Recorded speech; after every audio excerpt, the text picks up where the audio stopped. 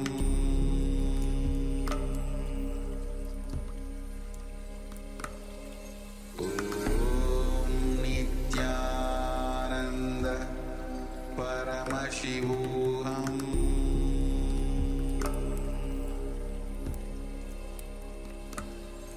Om Nithyananda Paramashivoham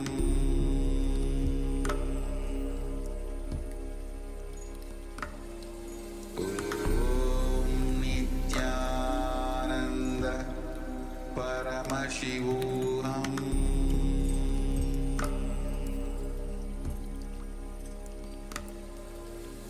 Om Nithyananda Paramashivoham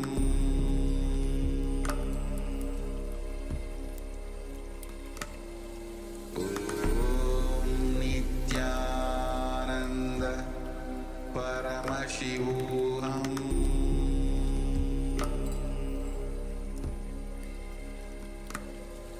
Om Nithyananda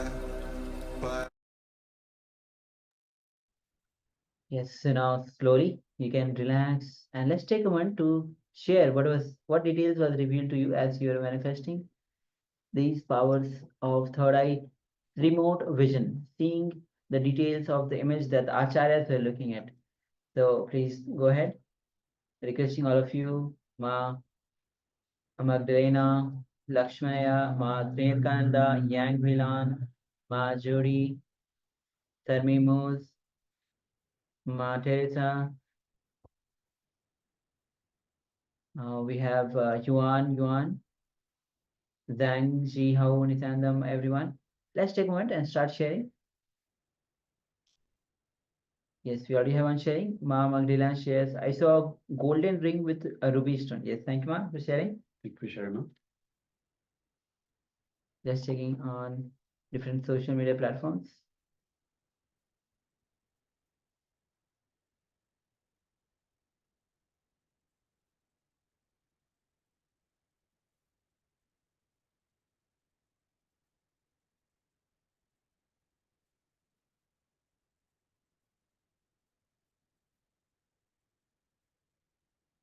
Yes, continue to share.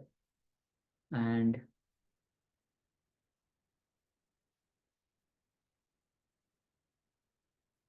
once you have shared, we'll be entering into the verification. We'll be projecting the image on your screen. So, okay, so let's enter into the verification. We'll be now projecting you the image on your screen so that we can verify our power manifestation.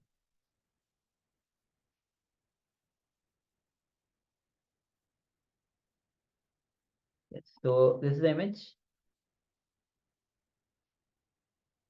Yes, as you can see, it's a nice little image of a town on the side of a river. So you have the river, yeah, flowing through the town, perhaps the town close to the town center. By the looks of it, there looks to be a main square on the left-hand side, and we can see various buildings on the left-hand side. There's some buildings on the right-hand side, but they're skewed by the trees. So we can see trees on the right-hand side. You can see the river flowing past. We can see the clouds. Some are dark gray, some are blue, light blue, some are orange, red, fiery red. So yes, so many colors. We have the main building on the left-hand side that's all yellow, with big white columns, a red roof. We see some sort of a tower in the background, perhaps a church clock or something similar. So yes, many details in this image, in this photo. So let us have a look at the sharings. We have Magdalena that shares, I saw a golden ring with ruby stone. So we don't have the ring mark, but we definitely have the ruby and the golden light. So we have, if we have a look at top at the sky, at the clouds, looks like they're on fire. Looks like a golden light, golden color.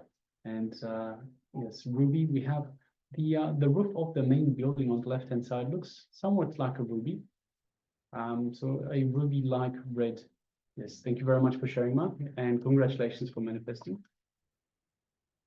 Yes, thank you all for manifesting. And with this, we'll be now entering into the next revelation by Swamiji, which is going to be on your mind can lead you to bondage or freedom. Yes, that's the truth. Your mind, through your mind, you can reach to the liberation or stay in more and more bondage. So let's come to the space of listening as we enter into the revelation by Swamiji. This is the subject which Patanjali is expressing through this whole sutras.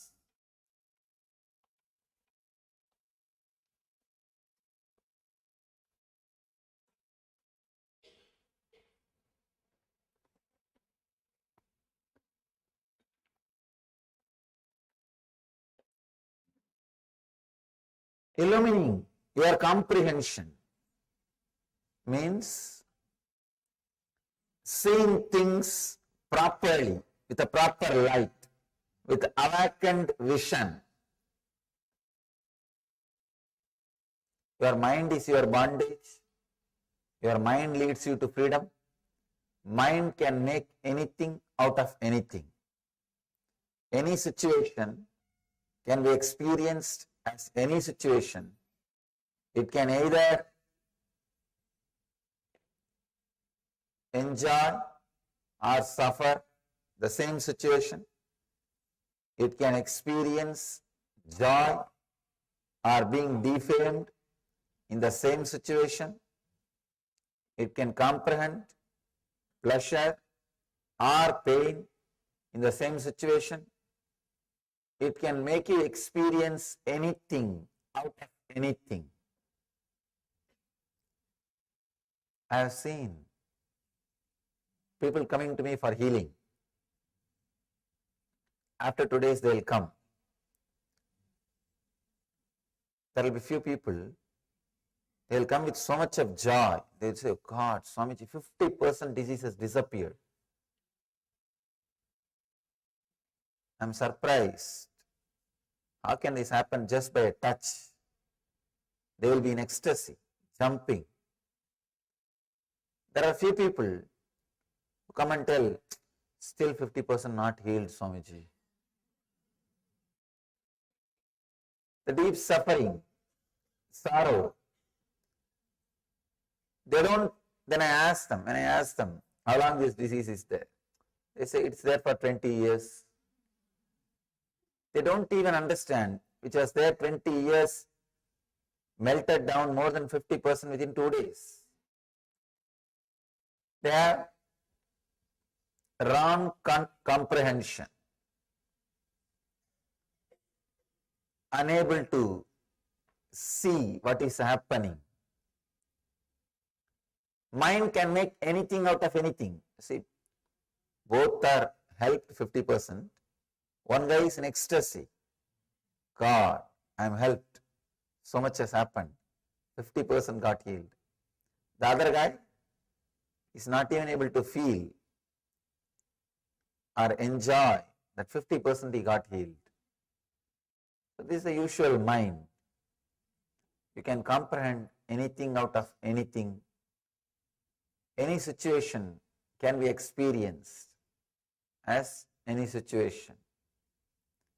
Here, Patanjali says,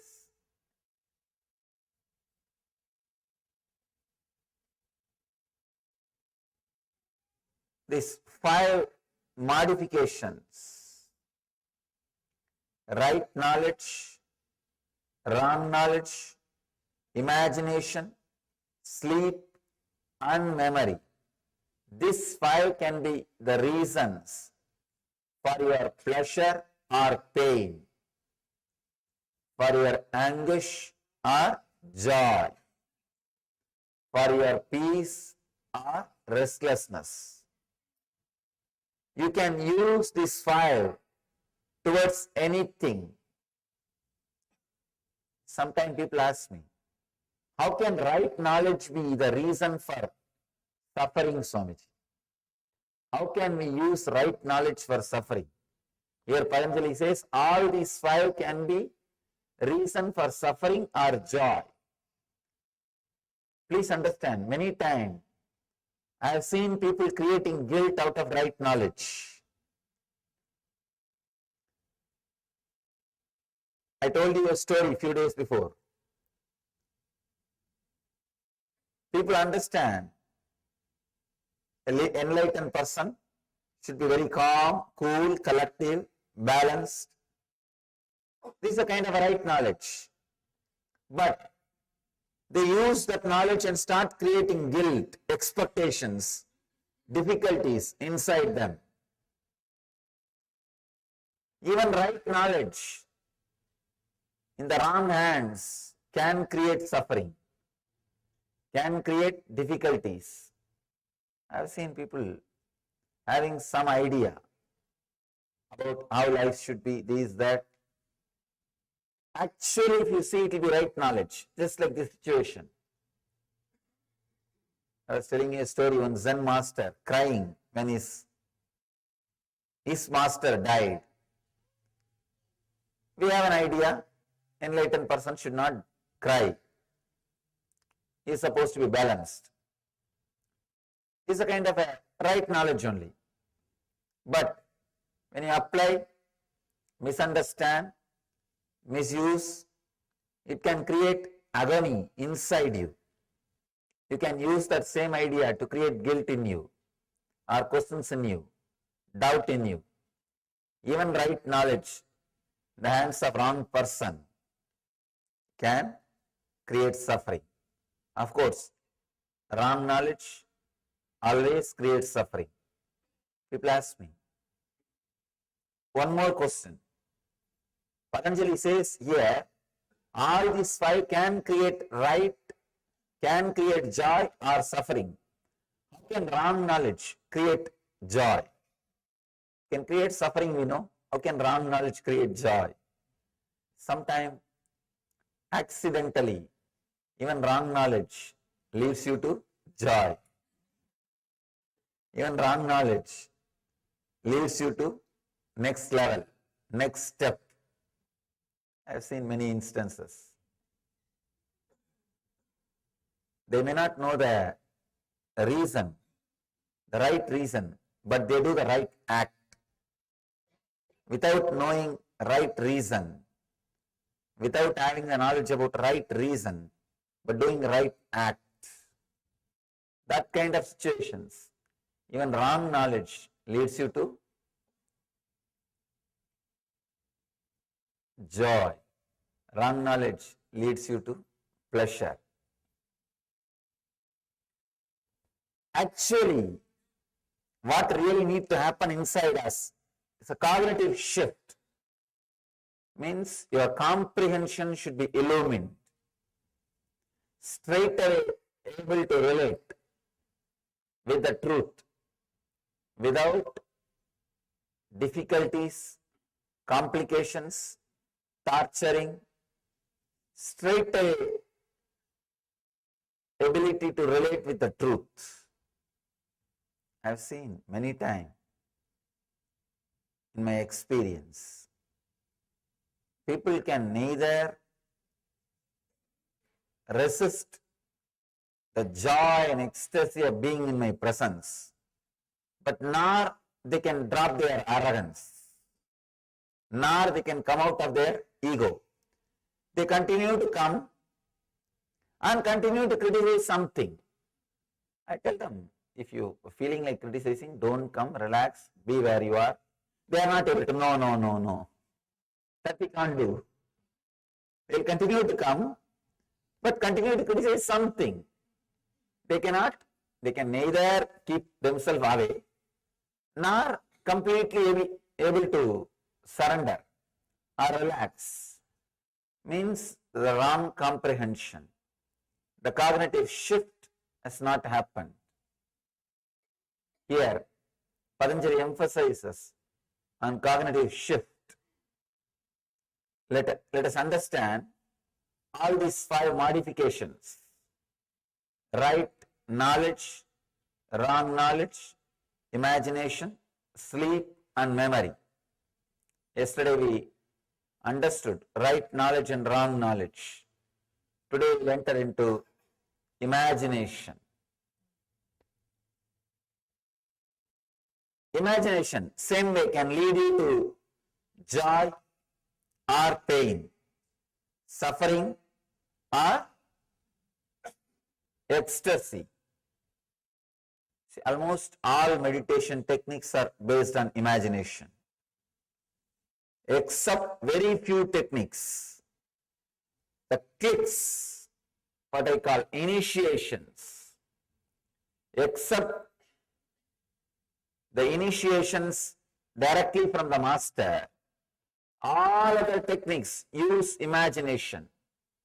For example, the unclutching, the science of unclutching, are the first technique which Patanjali spoke. Your mind is not a thing, it is an action, stop. This is not using your imagination.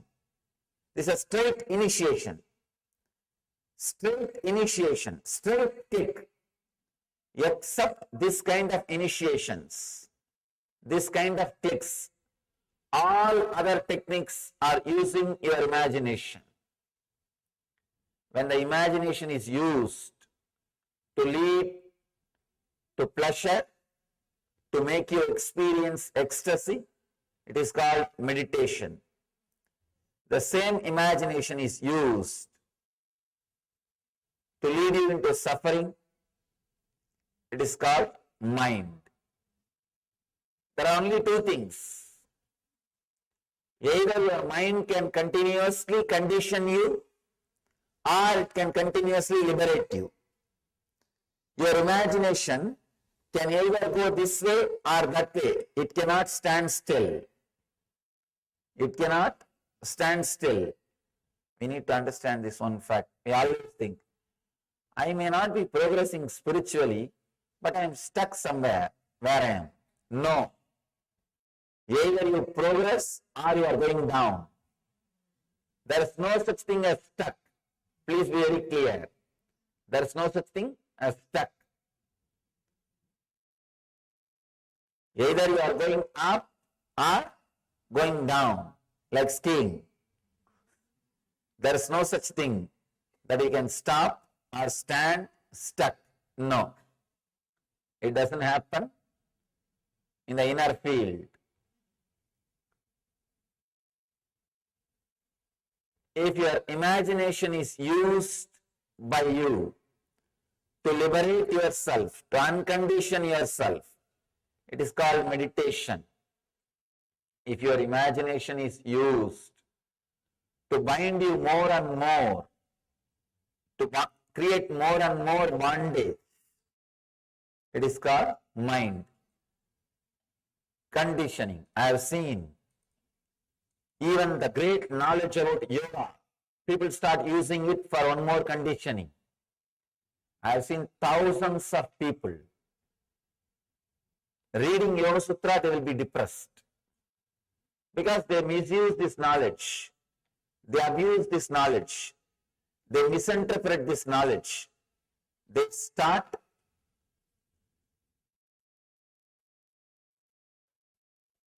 imagining their own things out of this knowledge. That is why this great truth should be heard directly from an enlightened being. Then he knows where Patanjali put comma, where Patanjali gave strong emphasis, where Patanjali gave the gap. He knows.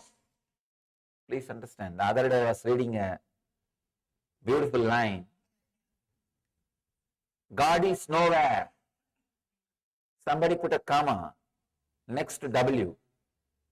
Then it says, God is now here. Sometime you need an enlightened person to put the comma, to create the gap. Only he knows where Patanjali gave gap, where Patanjali put the comma. The other slogan I read, there is only one God. One guy put the comma, next to the word there is only one. then it reads, there's only one God. First line it says, there is only one God. It's more like a moral science, uniting all the religions, creating peace. The second line, there is only one, God. It's a spiritual experience. It's a spiritual truth. These two statements may look similar, but it has tremendous different significance. Its significance is totally different. See, there is only one God. It can be uttered by anybody.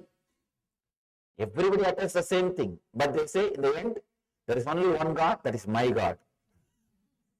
Not your God. That is where the problem starts. Everybody accepts there is only one God, no doubt. But everybody says that God is only my God, not your God. The path to that God is only my path, not your path. That is where the problem starts. So if you put one comma, there is only one God, there is only one comma, God, then it's a spiritual experience. This statement means there is only one thing, nothing else. So, when you listen to these great truths from an enlightened master, you know where to put the comma, you know where Patanjali gave the gap, you know where he emphasized, you know where he was connecting or disconnecting words. Imagination can either lead you to hell or heaven. It's like a drug, LSD. Many people experience ecstasy. They take a drug. Many people experience suffocation, suffering also. If you are habituated for nightmares, you take LSD, you will have a suffocation feeling. Your LSD experience will be nightmarish. If you are habituated for sweet dreams, if you take LSD, you will feel like you are in heaven. That's all. It is intensifying what you think, intensifying what you imagine. The drug experience is nothing but intensification of what you are imagining, your imagination. Your imagination can lead either towards this direction or that direction. I can give you thousands of examples, thousands of stories. Especially, I am constantly working with people's imaginations. It's my life. Last 6 years, I am working with imaginations of the people. Millions of people directly and millions indirectly. Either trying to remove their imagination, alter their imagination, or redirect their imagination. Just today, one of my disciples was telling me,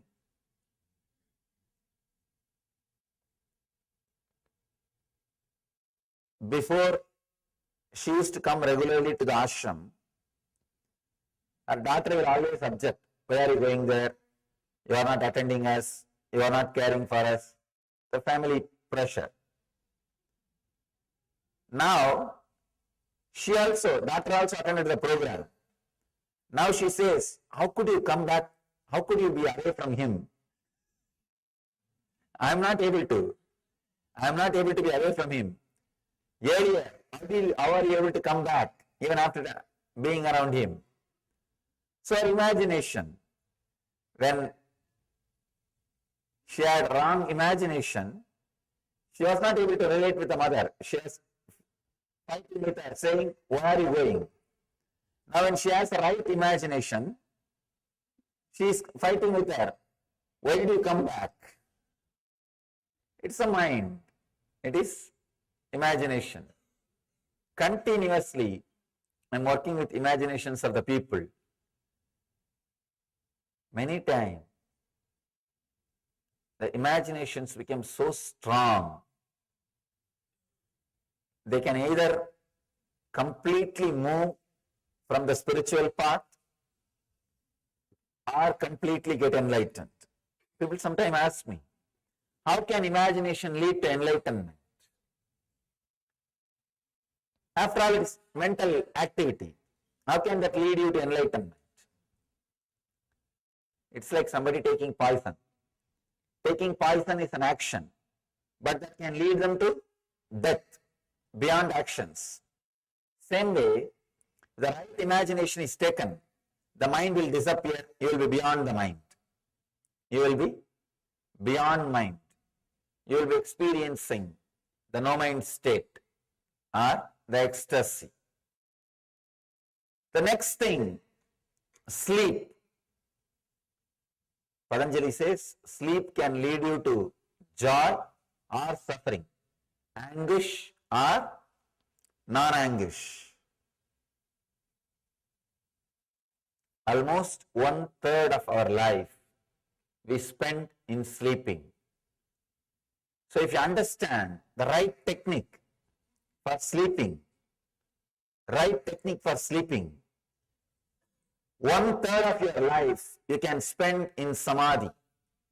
See, the only difference between your sleep and samadhi state, the ultimate enlightened state, is samadhi minus awareness is your sleep. Your sleep plus awareness is samadhi. Enlightenment is nothing but being aware when you are asleep. That's all. When you are asleep, there are no samskara, engrams active. There are no memories active. You are completely silent, relaxed, settled. In that state, but only one thing, one difference, you are not aware. See, in the deep sleep, you are entering into the same space in which Buddha is living, in which Ramakrishna is living, in which Meera is dancing, in which Chaitanya is singing. You are entering into the same space where they are all living. Only one difference. You are not aware. Patanjali is aware. Chaitanya is aware. Krishna is aware. Buddha is alive. In that space, if you know how to be alive, if you learn how to be aware, you have done everything. Nothing else needs to be done. All you need to do is how to be alive when you are asleep. How to be aware when you are asleep. Now our problem is, forget about how to be aware when you are asleep. How to be aware when we are awake. How to be aware when we are awake. That is a big problem. That itself is a big problem. Today we will practice a technique to convert your sleep into samadhi. Convert your sleep into samadhi. Please understand. When I say being aware during your sleep, I don't mean sleeplessness. I am not saying be sleepless. No, that is sleep disorder. That is a disease. I am not saying be sleepless. A sleep disorder. You will be sleeping, but your whole awareness will be alive. Means there are no engrams. There are no thoughts. There are no memories, but the pure I will be alive. That will be radiating. That will exist. There is a very powerful technique called Yoga Nidra. Falling asleep consciously. Falling into the deep sleep state with awareness. I can say,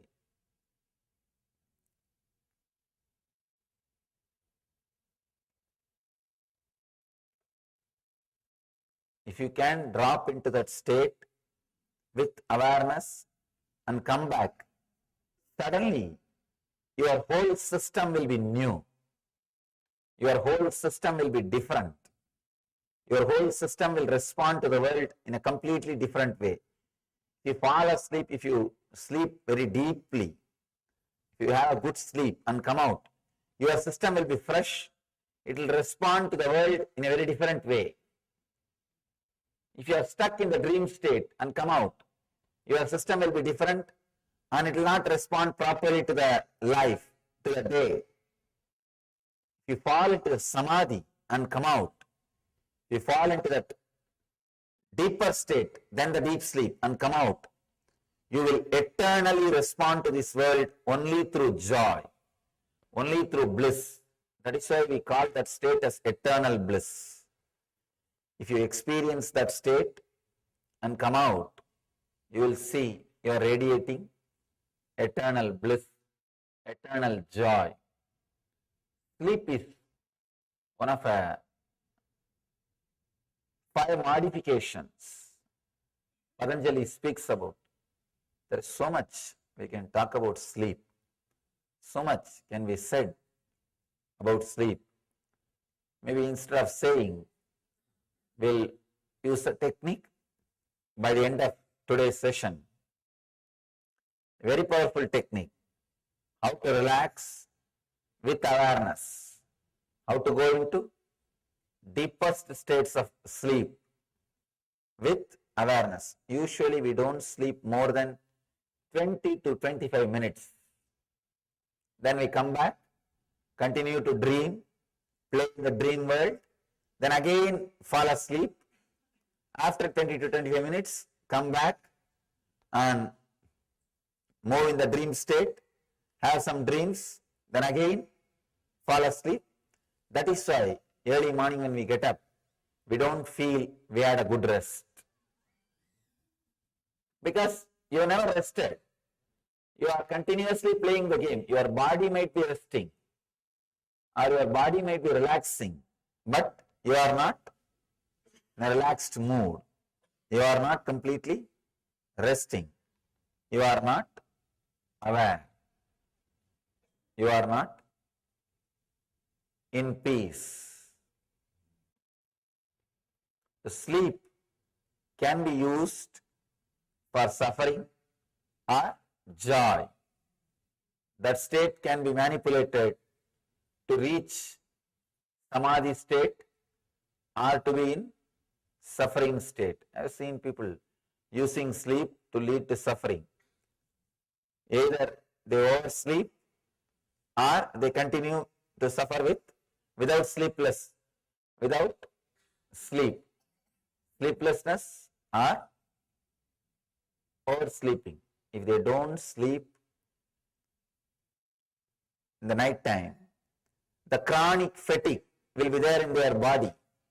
It will continue to disturb their creativity. Whole day, they will be constantly disturbed.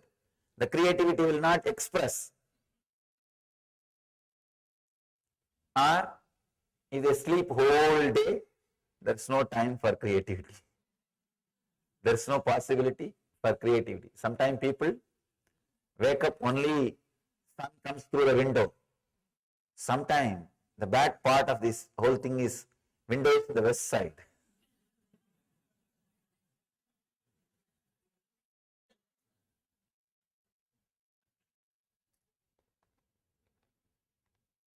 Tired of taking rest. Human being is the only animal who are tired of taking rest. Any other animal, morning if you wake up, you will be fresh, jump, act very alive. Human being is the only animal, when he wakes up in the morning, just rolls and pulls the blanket. Especially that early morning sleep with the blanket will be tired of taking rest. Sleep is the 4th item, Patanjali says, which can lead us to either suffering or joy. The 5th item is memory. It's a very powerful thing. Please understand. Memory is what I call pain body.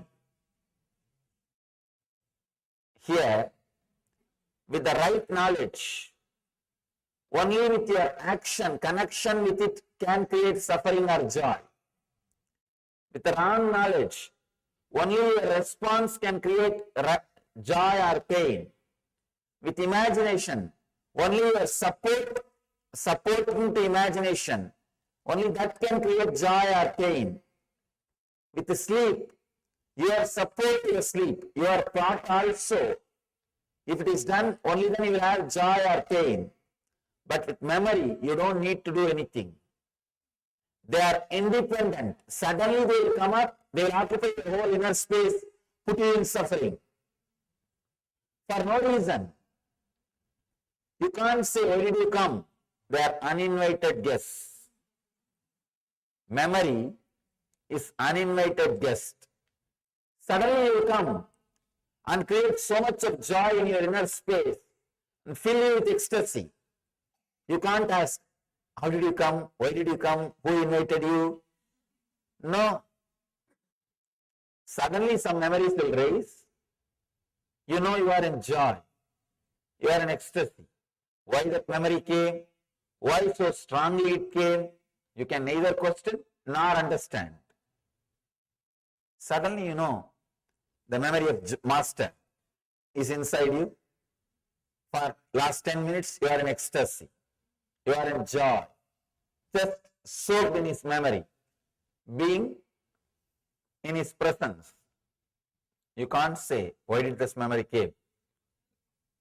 You can't ask your mind how this memory came. Same way, suddenly, memories which you don't want to cherish, some suffering will raise. You can't even ask, why did it come? And your whole day is gone. Your whole day is gone. Just one wrong memory, one wrong awakening. Your whole day will be in depression, low mood. Memory is such a powerful thing. It can come up by itself and put you in joy or suffering, put you in anguish or peace, put you in bliss or suffering. It can lead you to anything on its own, by its own right. It doesn't need cooperation from your side. Right knowledge, wrong knowledge, imagination and sleep needs cooperation from your body and mind. All the other four things, your body and mind needs to cooperate. But with imagination, with memory, you don't need to cooperate at all. It will just erupt and you don't know why it is there. You can't ask why it is there. You can't even question why did you come. But you are in suffering or joy. That is the power of memory. Memory means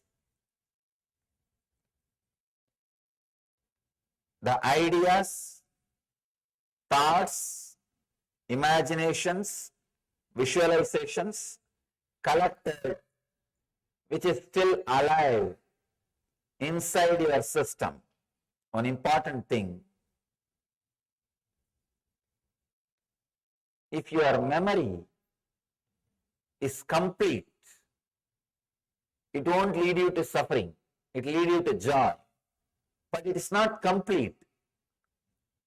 If your memory about your past, if it is complete, you will have knowledge about your future. Please understand. I am not giving you false promise. I am stating simple, straight truth. If your memory about past is clean and pure, complete, you will have a clear idea about your future. Because your future is nothing but a reproduction of the past in different dimension. That's all. Maybe some of the quantity will be different, but basic structure will be the reproduction of your past. Earlier you might have had one car in the past, in the future you may have few cars. But the future is going to be the reproduction of the past. But the big problem is we don't even have the right idea about our past. We remember our past only after editing. If you think your whole life is suffering, as we usually think, you will edit and connect only all the suffering incidents. And you will think your whole life past was suffering. That one idea is enough to feel, to imagine, to visualize, to think your whole life was suffering. The memory, it is not a right memory, it's a wrong memory. Same way, if you think your whole life is joy, again you will edit, cut, fix, paste and see your whole life as joy. You will connect all the joyful incidents, memory, and start seeing your whole life as joy. We never comprehend. We don't have the complete memory. We don't look at the past as it happened. We don't smell the past as it happened, as it is. If you have a simple, straight idea about the memory, past, a simple, straight, clear idea, you will have a simple, straight, clear idea about the future. Your miscomprehension, your wrong idea about the past is responsible for the wrong idea about the future. If you think you are not able to plan your future, be very clear, you don't have a vision about your past. Any incident happened in the past adds some juice to your being, understanding to your being, awareness to your being, knowledge to your being, experience to your being. So if you are aware of all those memories, that knowledge, that essence which is added to your being will continue to guide you in the future. But when you forget those incidents, those memories, when memory loss happens, which is happening in all of us, that juice of that experience, knowledge of that experience, memory of that experience will not express itself in the future. So confusion. Understand, right knowledge, wrong knowledge, imagination, sleep and memory. These are the 5 modifications leads you to suffering or anguish. Suffering or anguish. So realize all these 5 can be either used or abused. Just this knowledge, this understanding that it can be used or abused, it can lead to joy or suffering is enough. That is enough. You will start using them rightly. Whenever all this 5 is leading you to suffering, you are abusing it. You are misusing it. Whenever it is leading you to joy, you are using it properly. So, whenever you are in suffering, understand, one of these 5 is misused by you. So, decide you will use that properly. Whenever you are in joy, understand these 5, any one or all the 5 are used by you rightly.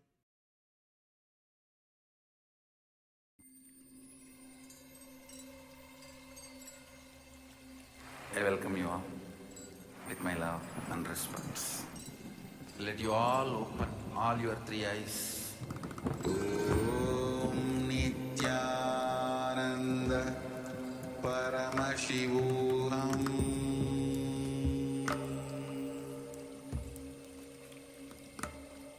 Om Nithyananda Paramashivoham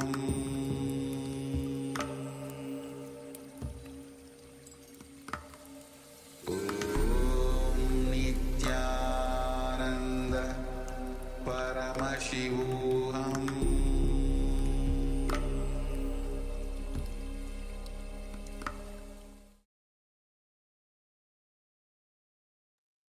Yes, a powerful revelation. How Swamiji revealed and how mind itself can lead you to freedom and mind itself lead you to the bondage. So, which path you choose is very important. What you do with your life, and how you use your mind will decide whether you are making a bondage for yourself or you are liberating yourself. So, imagination can lead you to the hell or heaven. Imagination can lead either towards this direction or that direction.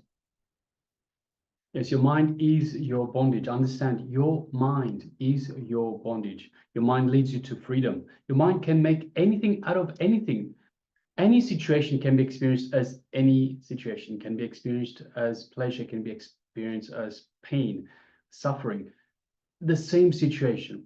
It can experience joy or being defamed in the same situation. It can comprehend pleasure, pain in the same situation. It can make you experience anything out of anything. That is the power of our mind, of your mind. Yes. Understand a statement. God is nowhere. Or if you put a comma next to W, what it becomes? God is now here. So understand, this is the point. So just sit back and analyze the 5 situations in your life where imagination caused you suffering.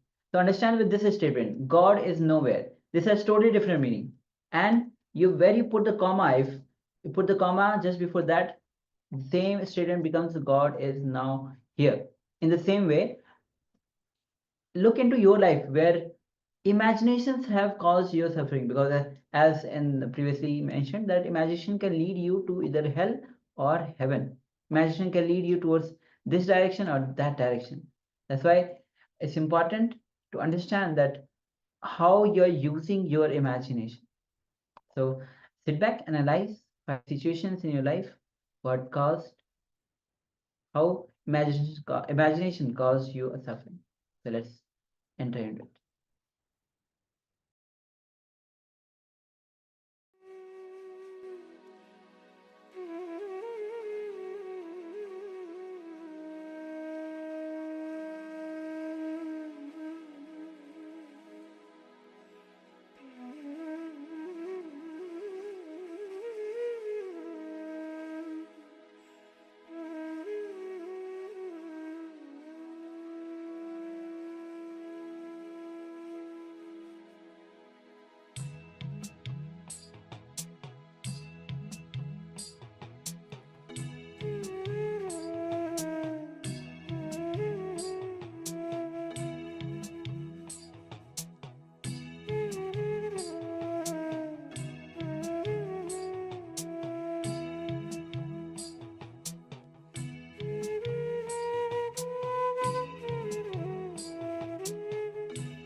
Yes.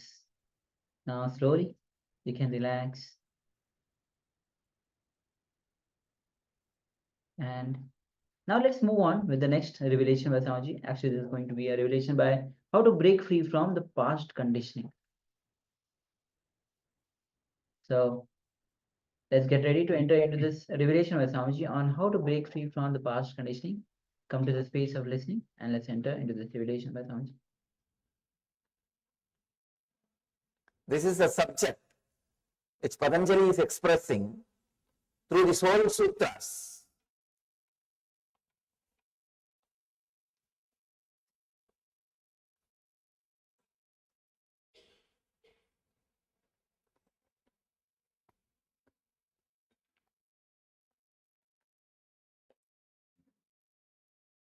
Illumining your comprehension means seeing things properly, with a proper light, with awakened vision.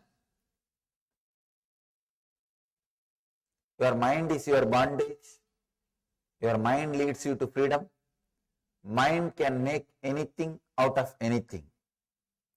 Any situation can be experienced as any situation. It can either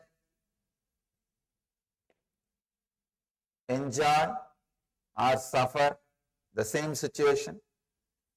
It can experience joy or being defamed in the same situation. It can comprehend pleasure or pain in the same situation. It can make you experience anything out of anything. I have seen people coming to me for healing. After 2 days, they will come. There will be few people, they will come with so much of joy. They will say, God, Swamiji, 50% disease has disappeared. I am surprised. How can this happen just by a touch? They will be in ecstasy, jumping. There are few people who come and tell, still 50% not healed, Swamiji. The deep suffering, sorrow.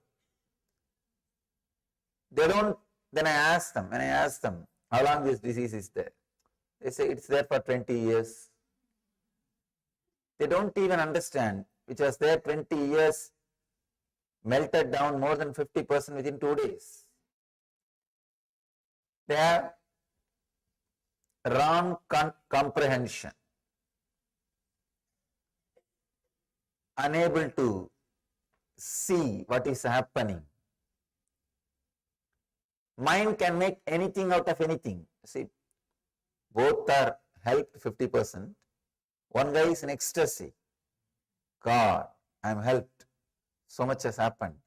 50% got healed. The other guy is not even able to feel or enjoy that 50% he got healed. So this is the usual mind. You can comprehend anything out of anything. Any situation can be experienced as any situation. Here, Patanjali says,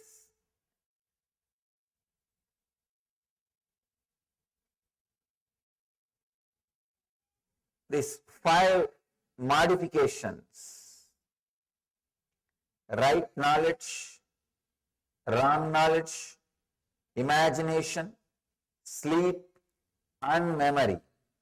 These 5 can be the reasons for your pleasure or pain, for your anguish or joy, for your peace or restlessness. You can use these 5 towards anything. Sometimes people ask me, how can right knowledge be the reason for suffering, Swamiji? How can we use right knowledge for suffering? Here Patanjali says all these 5 can be reason for suffering or joy. Please understand, many times I have seen people creating guilt out of right knowledge. I told you a story a few days before. People understand an enlightened person should be very calm, cool, collective, balanced. This is a kind of a right knowledge. But they use that knowledge and start creating guilt, expectations, difficulties inside them. Even right knowledge in the wrong hands can create suffering, can create difficulties. I have seen people having some idea about how life should be, this, that. Actually, if you see, it will be right knowledge, just like this situation. I was telling you a story, one Zen master crying when his master died. We have an idea, enlightened person should not cry. He is supposed to be balanced. It's a kind of a right knowledge only. But when you apply, misunderstand, misuse, it can create agony inside you.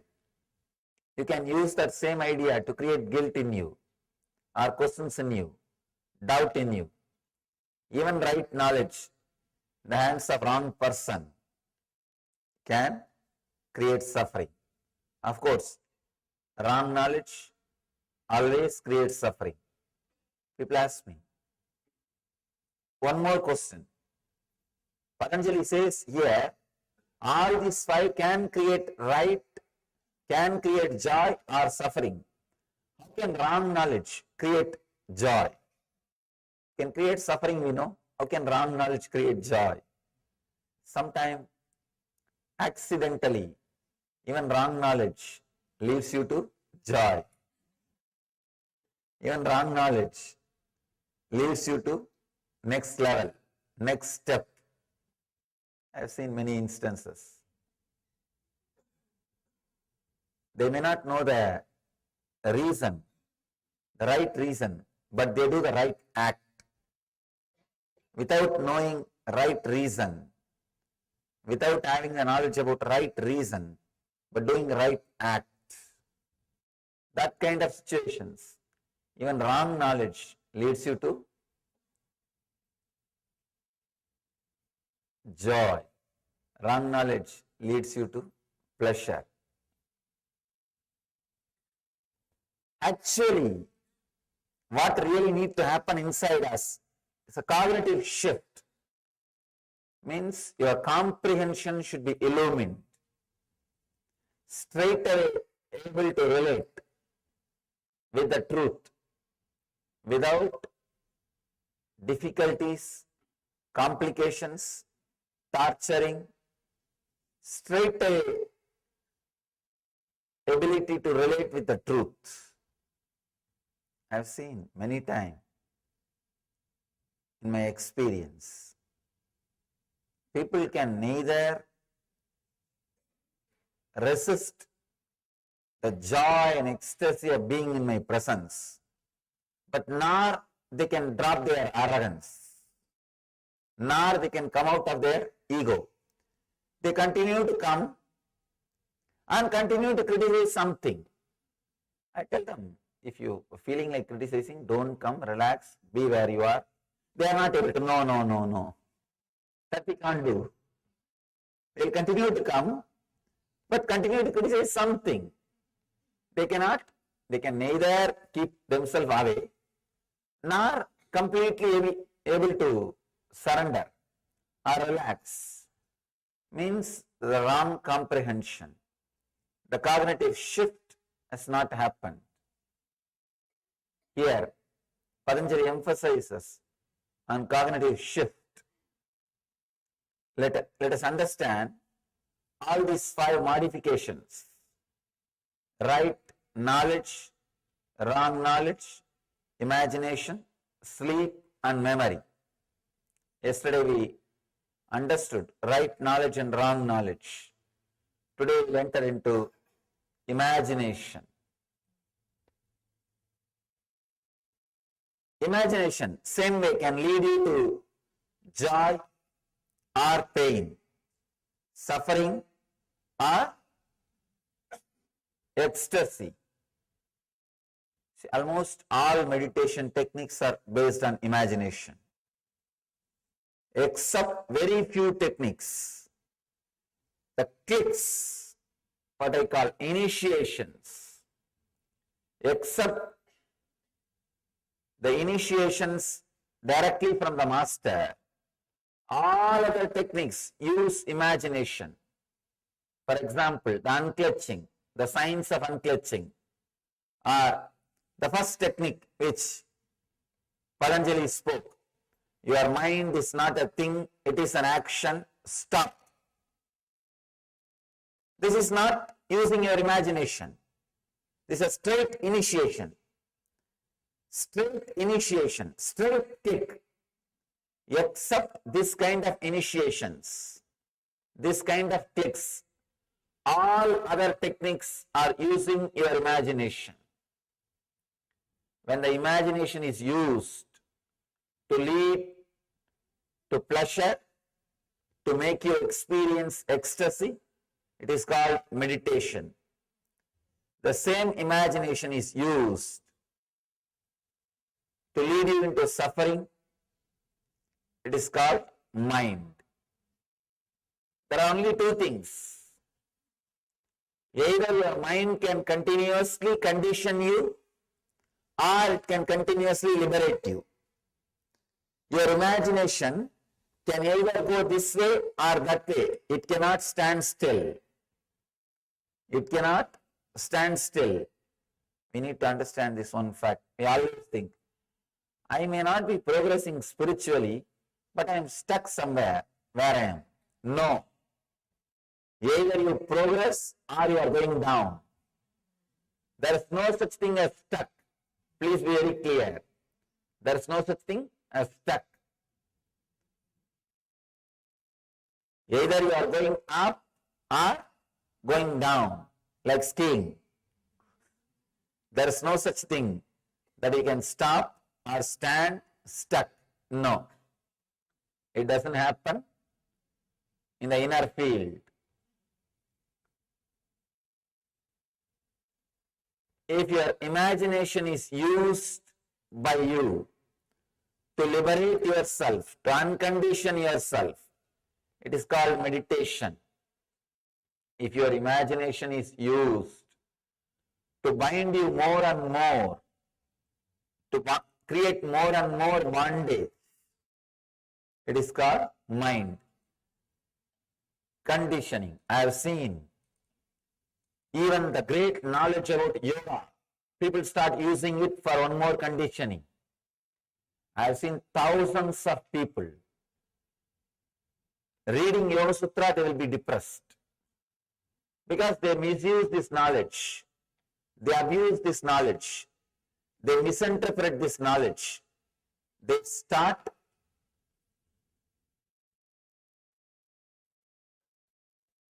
imagining their own things out of this knowledge. That is why this great truth should be heard directly from an enlightened being. Then he knows where Patanjali put comma, where Patanjali gave strong emphasis, where Patanjali gave the gap. He knows. Please understand, the other day I was reading a beautiful line. God is nowhere. Somebody put a comma next to W. Then it says, God is now here. Sometime you need an enlightened person to put the comma, to create the gap. Only he knows where Patanjali gave gap, where Patanjali put the comma. The other slogan I read, there is only one God. One guy put the comma next to the word, there is only one. Then it reads, there is only one God. First line it says, there is only one God. It's more like a moral science, uniting all the religions, creating peace. The second line, there is only one, comma, God. It's a spiritual experience. It's a spiritual truth. These two statements may look similar, but it has tremendous different significance. Its significance is totally different. See, there is only one God. It can be uttered by anybody. Everybody utters the same thing. But they say in the end, there is only one God, that is my God. Not your God. That is where the problem starts. Everybody accepts there is only one God, no doubt. But everybody says that God is only my God, not your God. The path to that God is only my path, not your path. That is where the problem starts. So if you put one comma, there is only one God, there is only one comma, God, then it's a spiritual experience. This statement means there is only one thing, nothing else. So, when you listen to these great truths from an enlightened master, you know where to put the comma, you know where Patanjali gave the gap, you know where he emphasized, you know where he was connecting or disconnecting words.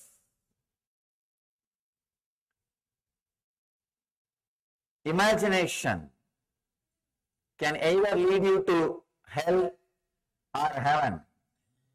It's like a drug, LSD. Many people experience ecstasy if they take a drug. Many people experience suffocation, suffering also.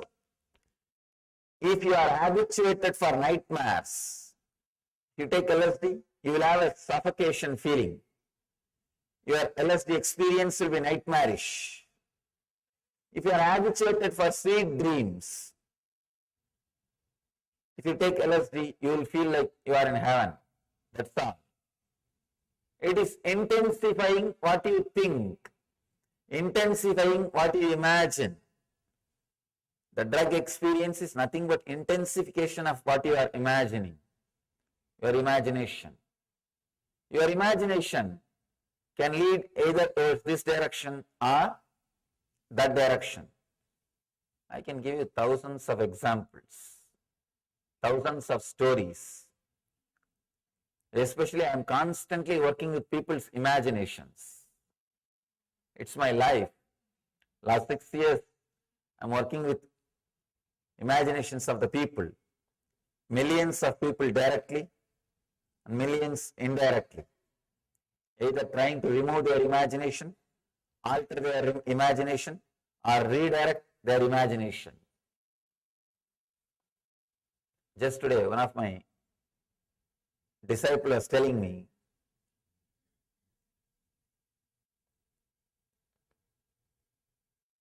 before she used to come regularly to the ashram, her daughter will always object, why are you going there? You are not attending us. You are not caring for us. The family pressure. Now, daughter also attended the program.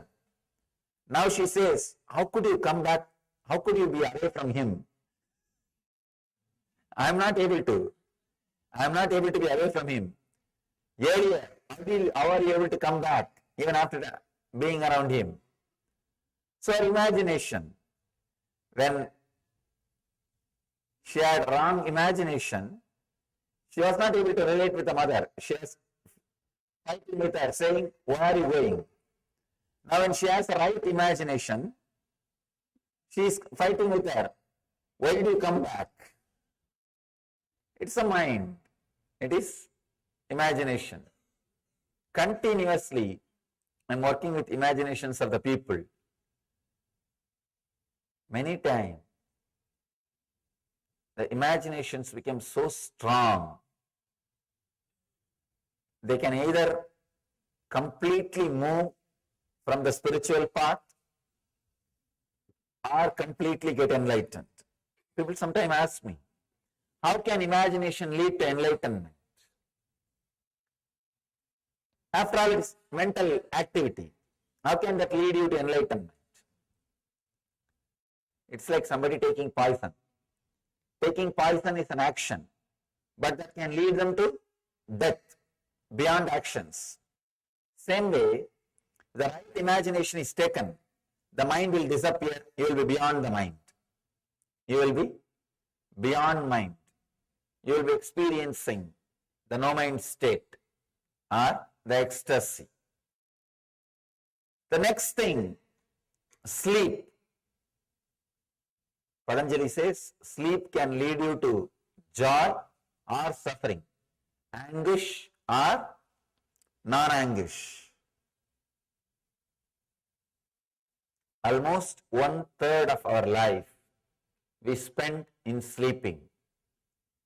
So if you understand the right technique for sleeping, 1/3 of your life you can spend in samadhi. See, the only difference between your sleep and samadhi state, the ultimate enlightened state, is samadhi minus awareness is your sleep. Your sleep plus awareness is samadhi. Enlightenment is nothing but being aware when you are asleep. That's all. When you are asleep, there are no samskara, engrams active. There are no memories active. You are completely silent, relaxed, settled. In that state, but only one thing, one difference, you are not aware. See, in the deep sleep, you are entering into the same space in which Buddha is living, in which Ramakrishna is living, in which Meera is dancing, in which Chaitanya is singing. You are entering into the same space where they are all living. Only one difference. You are not aware. Patanjali is aware. Chaitanya is aware. Krishna is aware. Buddha is alive. In that space, if you know how to be alive, if you learn how to be aware, you have done everything. Nothing else needs to be done. All you need to do is how to be alive when you are asleep. How to be aware when you are asleep. Now our problem is, forget about how to be aware when you are asleep. How to be aware when we are awake. How to be aware when we are awake. That is a big problem. That itself is a big problem. Today we will practice a technique to convert your sleep into samadhi. Convert your sleep into samadhi. Please understand. When I say being aware during your sleep, I don't mean sleeplessness. I am not saying be sleepless. No, that is sleep disorder. That is a disease. I am not saying be sleepless. A sleep disorder. You will be sleeping, but your whole awareness will be alive. Means there are no engrams. There are no thoughts. There are no memories, but the pure I will be alive. That will be radiating. That will exist. There is a very powerful technique called Yoga Nidra.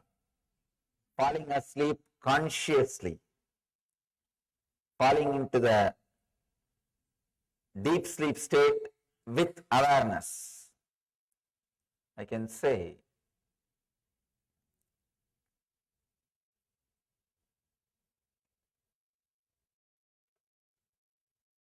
if you can drop into that state with awareness and come back, suddenly your whole system will be new. Your whole system will be different. Your whole system will respond to the world in a completely different way. If you fall asleep, if you sleep very deeply, if you have a good sleep and come out, your system will be fresh. It will respond to the world in a very different way. If you are stuck in the dream state and come out, your system will be different and it will not respond properly to the life, to the day. If you fall into the samadhi and come out, if you fall into that deeper state than the deep sleep and come out, you will eternally respond to this world only through joy, only through bliss. That is why we call that state as eternal bliss. If you experience that state and come out, you will see you are radiating eternal bliss, eternal joy. Sleep is one of 5 modifications Patanjali speaks about. There is so much we can talk about sleep. So much can be said about sleep. Maybe instead of saying, we'll use a technique by the end of today's session. A very powerful technique. How to relax with awareness. How to go into deepest states of sleep with awareness. Usually we don't sleep more than 20 to 25 minutes. Then we come back, continue to dream, play in the dream world, then again fall asleep. After 20 to 25 minutes, come back and move in the dream state, have some dreams, then again fall asleep. That is why early morning when we get up, we don't feel we had a good rest. Because you have never rested. You are continuously playing the game. Your body might be resting or your body might be relaxing, but you are not in a relaxed mood. You are not completely resting. You are not aware. You are not in peace. The sleep can be used for suffering or joy. That state can be manipulated to reach samadhi state or to be in suffering state. I have seen people using sleep to lead to suffering. Either they oversleep or they continue to suffer without sleep, sleeplessness or oversleeping. If they don't sleep in the night time, the chronic fatigue will be there in their body. It will continue to disturb their creativity. Whole day, they will be constantly disturbed. The creativity will not express. Or if they sleep whole day, there's no time for creativity. There's no possibility for creativity. Sometimes people wake up only sun comes through the window. Sometimes the bad part of this whole thing is windows to the west side.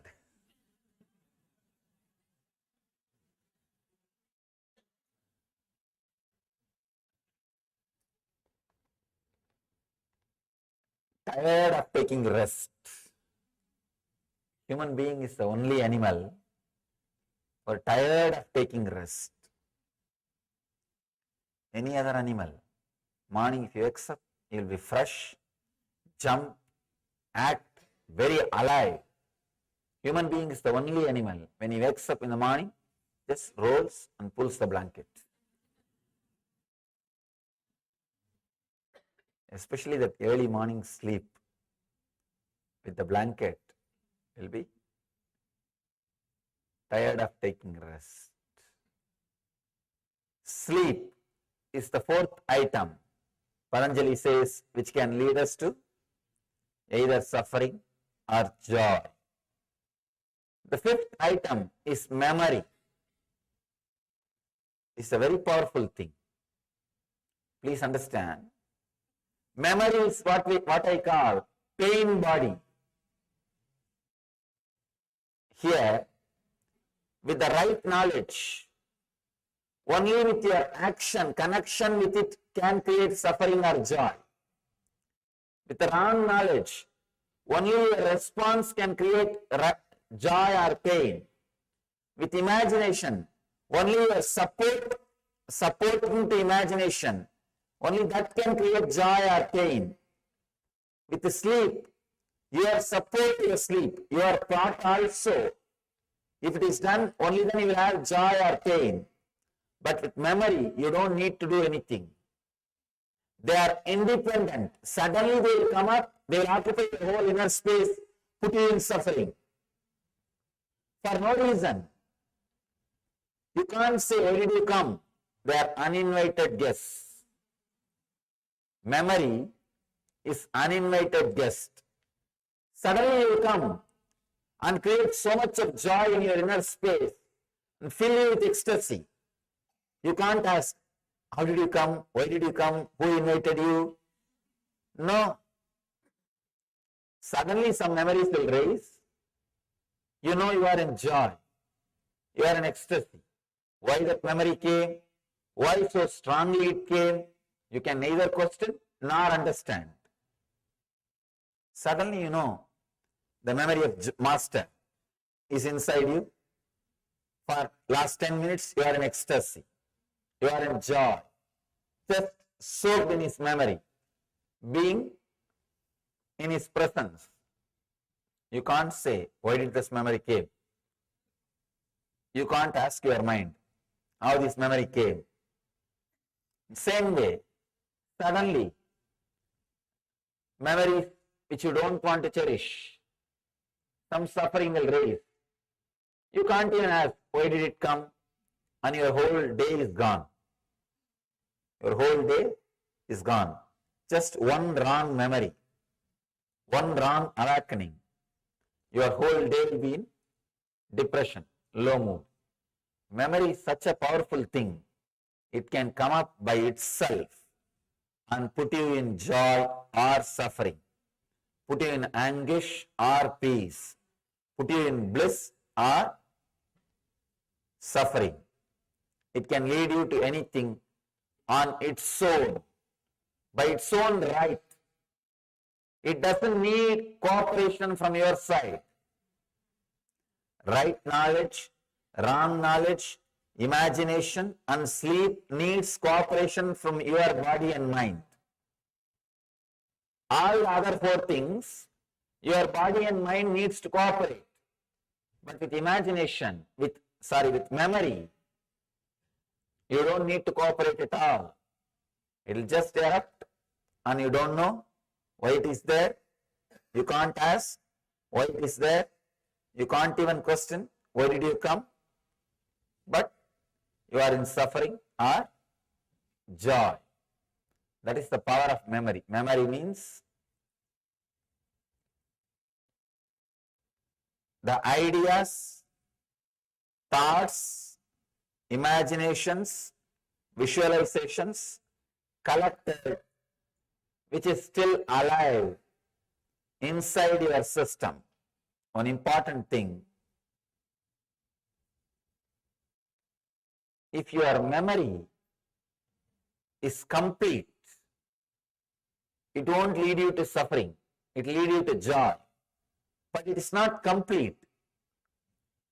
If your memory about your past, if it is complete, you will have knowledge about your future. Please understand. I am not giving you false promise. I am stating simple, straight truth. If your memory about past is clean and pure, complete, you will have a clear idea about your future.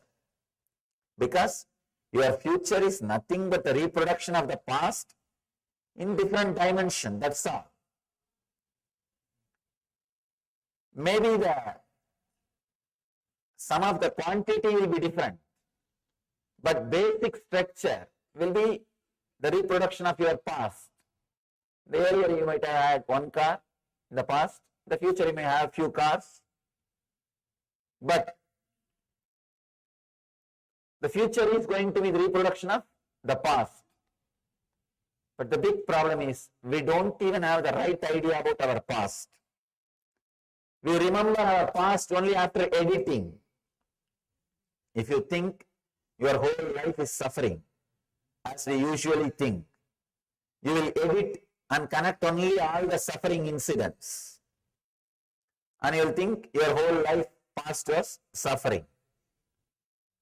That one idea is enough to feel, to imagine, to visualize, to think your whole life was suffering. The memory, it is not a right memory, it's a wrong memory. Same way, if you think your whole life is joy, again you will edit, cut, fix, paste and see your whole life as joy. You will connect all the joyful incidents, memory, and start seeing your whole life as joy. We never comprehend. We don't have the complete memory. We don't look at the past as it happened. We don't smell the past as it happened, as it is. If you have a simple, straight idea about the memory, past, a simple, straight, clear idea, you will have simple, straight, clear idea about the future. Your miscomprehension, your wrong idea about the past is responsible for the wrong idea about the future. If you think you are not able to plan your future, be very clear, you don't have a vision about your past. Any incident happened in the past adds some juice to your being, understanding to your being, awareness to your being, knowledge to your being, experience to your being. So if you are aware of all those memories, that knowledge, that essence which is added to your being will continue to guide you in the future. But when you forget those incidents, those memories, when memory loss happens, which is happening in all of us, that juice of that experience, knowledge of that experience, memory of that experience will not express itself in the future. So confusion. Understand, right knowledge, wrong knowledge, imagination, sleep and memory. These are the 5 modifications leads you to suffering or anguish. Suffering or anguish. So realize all these 5 can be either used or abused. Just this knowledge, this understanding that it can be used or abused, it can lead to joy or suffering is enough. That is enough. You will start using them rightly. Whenever all this 5 is leading you to suffering, you are abusing it. You are misusing it. Whenever it is leading you to joy, you are using it properly. So, whenever you are in suffering, understand, one of these 5 is misused by you. So, decide you will use that properly. Whenever you are in joy, understand, these 5, any one or all the 5 are used by you rightly.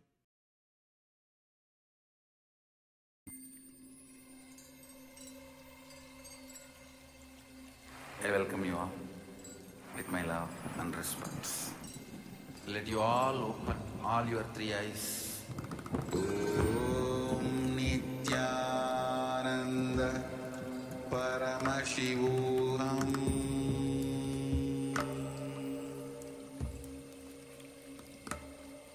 Om Nithyananda Paramashivoham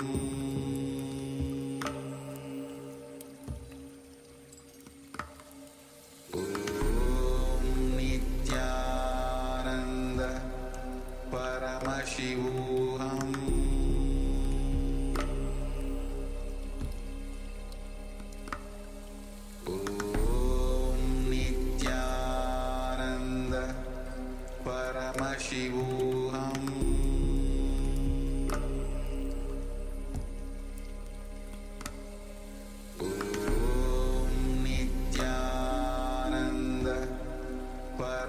Paramashivoham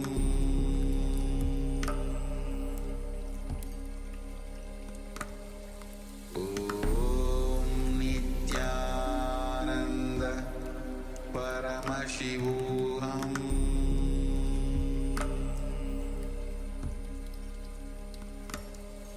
Om Nithyananda Paramashivoham.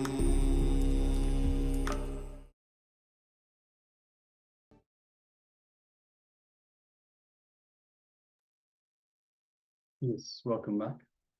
So wonderful revelations there from Somji on breaking free from past conditioning. So how to break free from past conditioning and what it means. And now let us move on to a technique on the very same. So how to drop from past conditioning.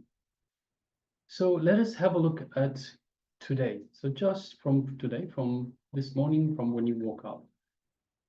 Let's have a look at least 10 incidents from today where you did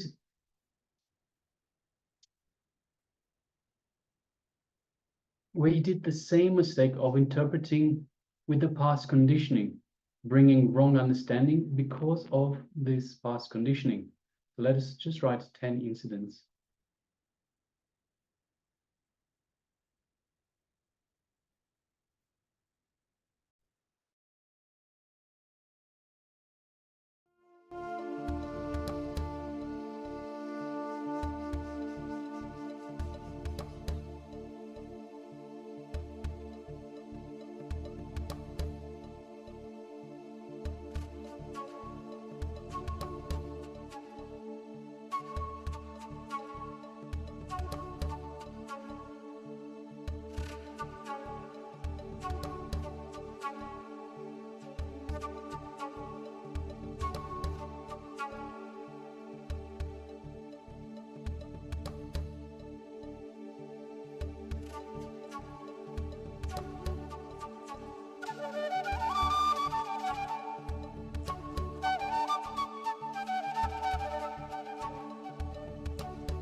Now, step number 2, see how your mind is behaving, how your life is happening. So you don't even need to bother or to struggle to correct yourself. So for this second step, I'm requesting everyone, let us have a look at how the mind is behaving, how the life is happening. Knowing that you don't even have to bother or to struggle to correct yourself. So basically, just because we know, we understand what is happening, just because we understand that we are making the same mistake, interpreting with the past conditioning, that is enough. So that is enough because we now have awareness in our process. We have awareness and we don't even have to bother or to struggle. So let us take a few minutes and just understand this point. Let's continue.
purpose of the description is how to use this modification to lead us to joy, to lead us to bliss. I can say it can lead only to joy, then bliss suddenly happens.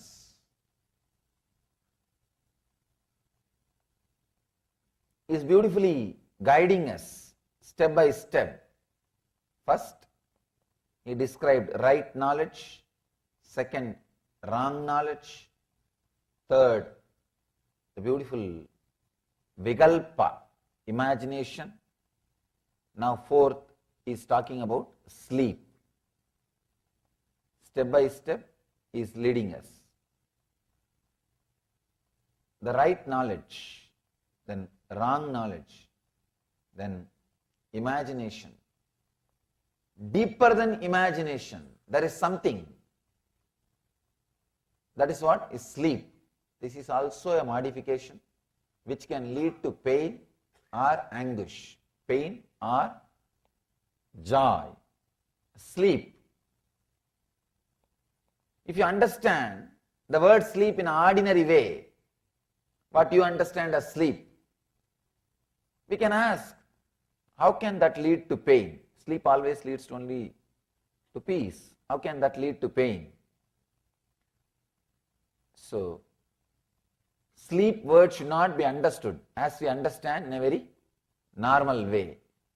Let's see what Patanjali has to say about sleep.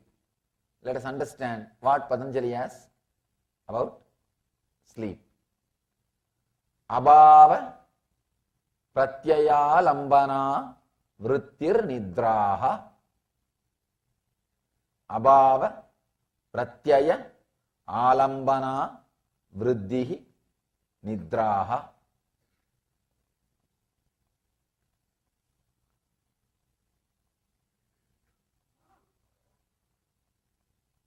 When I read each sutra,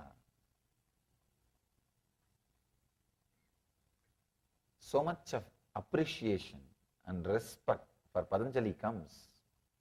Even this sutra,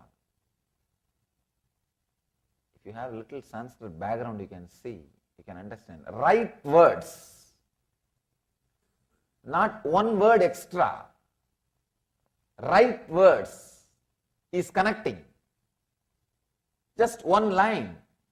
He has described different dimensions of sleep. Let me give you the translation. The subtle state where thoughts are not visualized is sleep or nidra.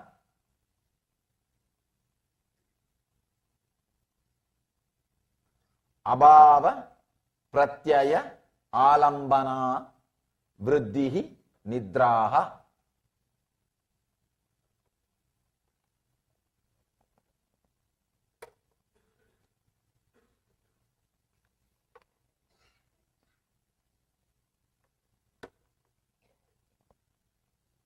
The subtle state where thoughts are not visualized is sleep or nidra.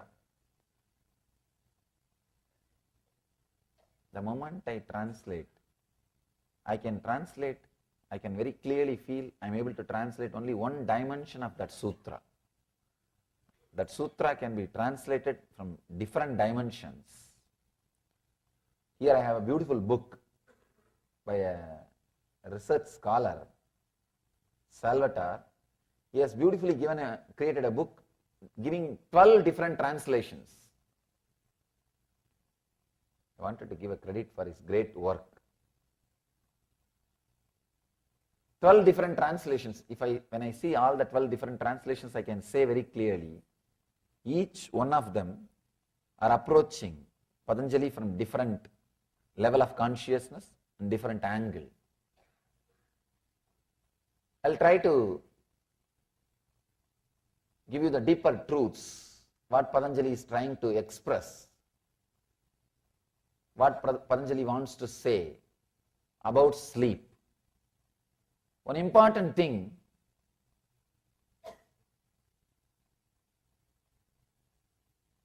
there is no beings which does not spend its time, part of its life in sleep First thing, you can be without right knowledge, without wrong knowledge, without imagination, but you can never be without sleep. You may be able to avoid those three, but you can never avoid sleep. It's almost like you are breathing. Almost like you are breathing. It's your life. 1/3 of your life is spent in sleeping. If you understand the Patanjali's views about sleeping and ability to use that knowledge in your day-to-day life, I can say the whole quality of your life can be transformed. Every single sutra is a complete technique by itself. That is why I have to give so much of introduction to every single sutra. If you are coming every day, you can understand at least 10 minutes I spent in introducing Patanjali and every single sutra. Because every single sutra is a complete technique by itself. I can say every single sutra can create one religion. It has created. There are some religions which work only on sleep. One sect of Buddhism, they don't teach you anything else except the ideas, concepts about sleep. They help you to work on sleep, that's all. In daytime, whatever you do, you can do. In daytime, anything you can do. They say that let's do all the spiritual practices and take exercises for spiritual growth during sleep and use the daytime for some other purpose. I think that will be really a wonderful thing. I saw the other day one advertisement. Let you earn more and more money during your sleep and keep your days to spend with your loved ones. One financial firm advertisement. Anyhow, this Buddhist tradition helps you only how to work on your consciousness during sleep. Of course, source is Patanjali. You can imagine how great that Chidambaram would have been. Chidambaram is a place where he was born, lived and taught, ran his university, was having a great traditional university, and still his community which he created is called Dikshidars.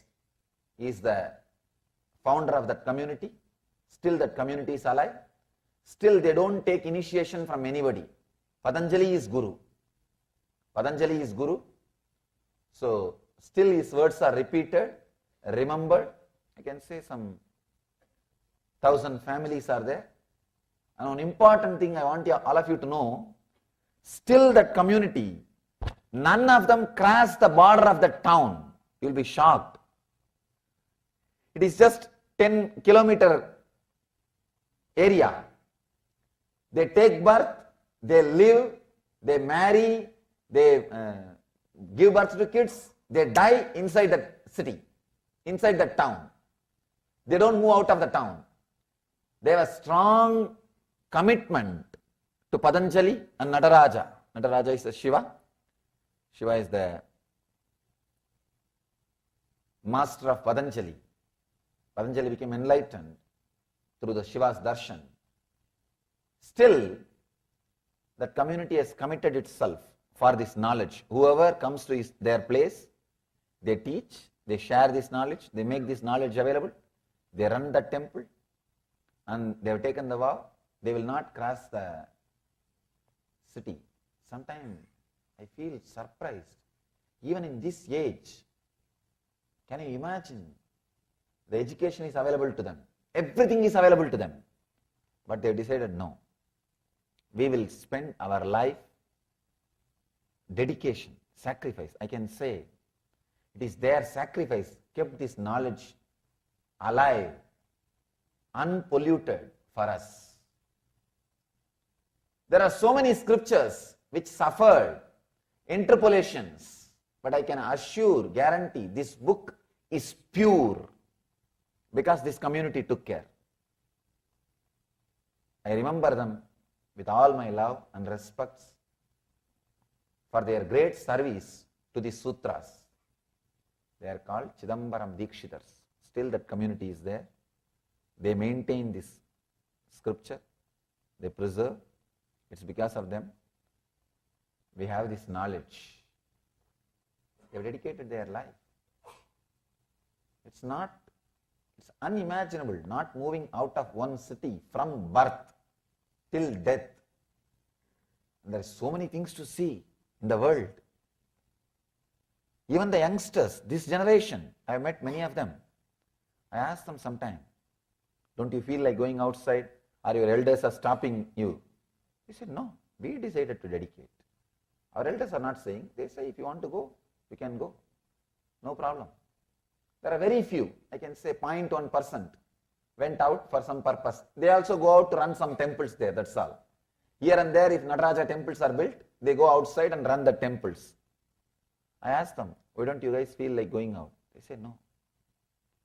They call Nataraja as Ambalavanar. Means the Lord of that Chidambaram, Lord of the stage. No, he is enough for us. They feel he is the father of the whole community. And father is here, where else to go? That's such a strong feeling connection, commitment. It is they who preserved this whole knowledge. Not a single extra word.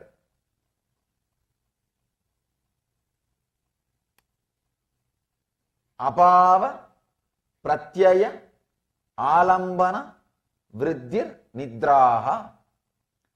The subtle state where thoughts are not visualized is sleep or nidra. He is not only talking about the sleep which you experience in the night. You lie down, there is no dream, there is no thought. Early morning you wake up, you know only that sleep. We remember only about that sleep. He is not talking only about that sleep. That is also one kind of sleep you go through. But you go through two other sleeps. The sleep which you experience during waking state.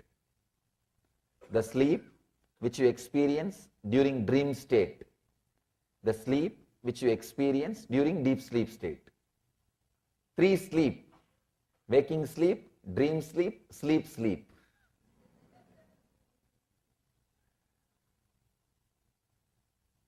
Waking time also we experience sleep. You can see many times. You would have started the car, driven to office, half an hour drive. When you park your car in the office and get out of the car, only then suddenly you will remember you drove for half an hour. Half an hour you drove. You turned right, left, stopped in a signal, gave a brake for a cop. You did so many things. You did so many things. But you don't remember. Means sleeping during daytime. It's not only, see, I'm not talking about the people who have disorders, who sleepwalkers. I'm saying whole humanity is sleepwalking. Except a man who is awakened, who is enlightened, the whole humanity is sleepwalking. Sometimes my disciples find that people who are living around me, they find that clear difference. They will not be able to cope up with my clarity. They will not be able to cope up with my awareness. I tell them this. They can't grasp. Sometimes I struggle with them. Then suddenly I remember this sutra. Till you are enlightened, no other way. You will have part of your waking state sleeping. You will have part of your waking state sleeping. No other way. absent-mindedness is one side effect or byproduct of this, what Patanjali calls as Nidra. Being absent-minded. Please understand. Not being alive in the state in which you are is what I call sleep. Not being available or not being alive in the state which you are. Otherwise, all problems you face, you have solution. There is no problem which can't be solved. Please understand. I am very clear when I say this. I really mean this. There is no problem which can't be solved. All problems can be completely solved. The only one thing, you need to be available. You need to be available there. All problems are created when you are not available. When you are not available, you mess up the whole thing. It's absent-mindedness. Absent-mindedness, I can say it is very superficial word. Even that can't be the right description.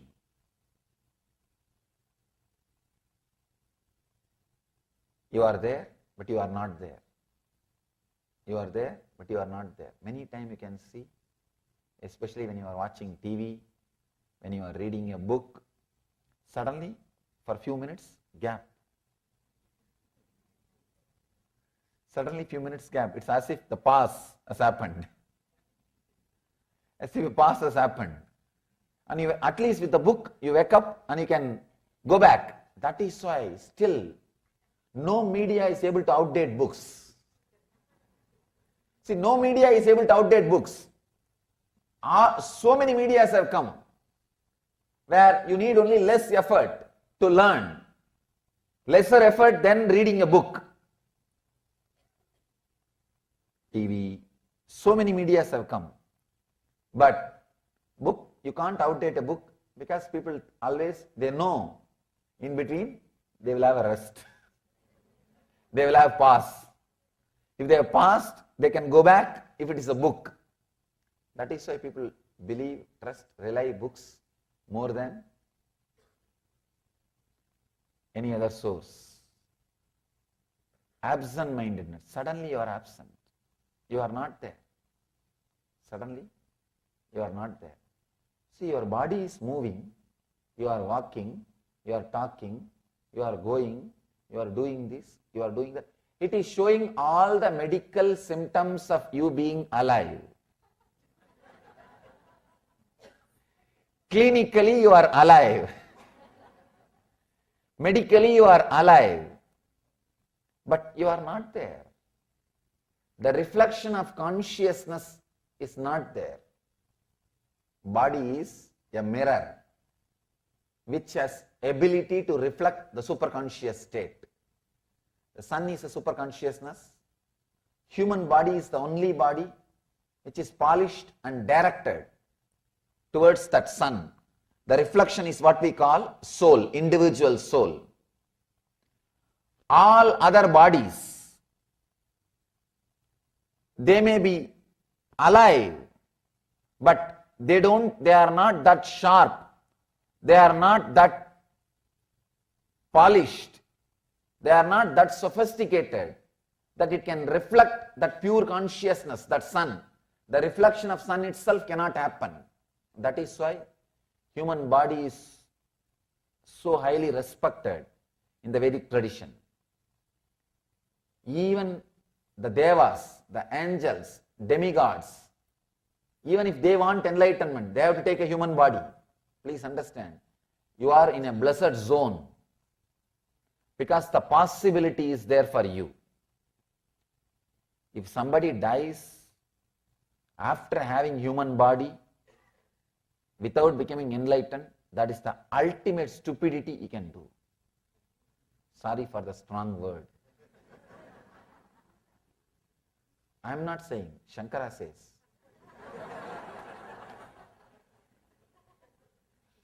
Shankara is saying, Manushyatva, Mumukshutva, Mahapurusha Samsaya. Viveka Chudamani. Sorry, I'm using too many Sanskrit words. I'll translate. Sometimes I always think that I should not use more Sanskrit words. But without the Sanskrit words, that original words, the much juice is lost. Sometimes I feel if I have translated only one dimension, at least if I utter the Sanskrit word, people who knows the Sanskrit, let them understand from other dimensions also. That is actually, if I just speak in English without giving that original words, I may not express all the dimensions expressed by that word. So if I utter the word, at least for the sake of record, next generation who are listening, they may understand in a deeper dimensions, which I did not express